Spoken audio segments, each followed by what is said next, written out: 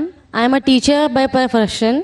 I want to ask that I have read some books in which I get references of Bukhari, Tirmidhi, Ahmad and Muslim and so on. I just want to know, are these references authentic? And if not, then which other books should be referred for more information about particular surahs? Thank you. بہن نے سوال کیا ہے کہ ان نے کتاب پڑھی, اس کے اندر بخاری کا حوالہ دیا گیا, مسلم کا, احمد کا, ترمذی کا. وہ یہ جاننا چاہتی ہے کہ یہ کتابیں اوتھینٹک ہے یا نہیں, کہ وہ صحیح ہے کیا نہیں. آپ نے کون سی کتاب پڑھی مجھے پتہ نہیں, تو وہ کتاب کے بارے میں نہیں کہہ سکتا ہوں. لیکن اگر آپ کا سوال ہے کہ بخاری, مسلم, احمد, ترمذی صحیح ہے کیا نہیں, ہم قرآن میں مانتے ہیں اور محمد صلی اللہ علیہ وسلم کی صحیح حدیث میں مانتے ہیں. حدیث کیونکہ 1400 سال پہلے ہمارے پیغمبر محمد صلی اللہ علیہ وسلم نے فرمائی تھی. حدیث 3 قسم کے ہوتے ہیں, صحیح, ضعیف اور موضوع. صحیح مطلب پختہ, اوتھینٹک. ضعیف مطلب ویک, مطلب کمزور. موضوع مطلب گڑی ہوئی, کنکاکٹڈ. جہاں تک کہ صحیح مسلم اور بخاری کا سوال ہے, یہ دونوں کتابیں صحیح مسلم اور بخاری, ان میں سے 100% جتنے بھی حدیثیں ہیں الحمدللہ صحیح ہے, دے اوتھینٹک.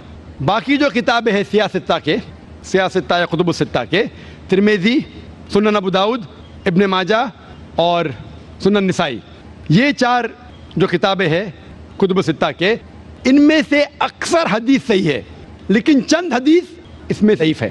ان کے بارے میں ایک بہت بڑے عالم ہے شیخ ناصر الدین البانی رحمہ اللہ, ان نے ان پہ تحقیق کی اور 2 الگ جلد بنائے. صحیح ابو داؤد, ضعیف ابو داؤد. صحیح ترمذی, ضعیف ترمذی. صحیح سنن نسائی, ضعیف سنن نسائی. اس طریقے سے تقسیم کیا. یہ چاروں جو کتابیں ہیں اکثر میں سے حدیث صحیح ہے, لیکن کچھ ضعیف حدیث بھی ہے. تو اگر آپ جاننا چاہتے ہیں کہ اگر کوئی حوالہ دیا بخاری کا یا مسلم کا, آپ آنکھ بند کر کے سمجھ سکتے ہیں یہ صحیح ہے. لیکن اگر کوئی حوالہ دے رہا ہے ابو داؤد, ترمذی کا, سنن نسائی کا, ابن ماجہ کا, آپ سوچ سکتے اکثر صحیح ہوں گے.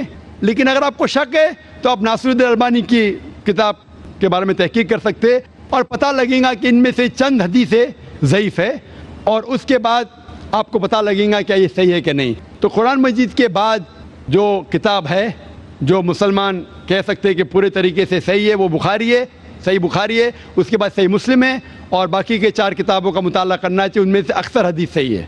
Hope this answers the question.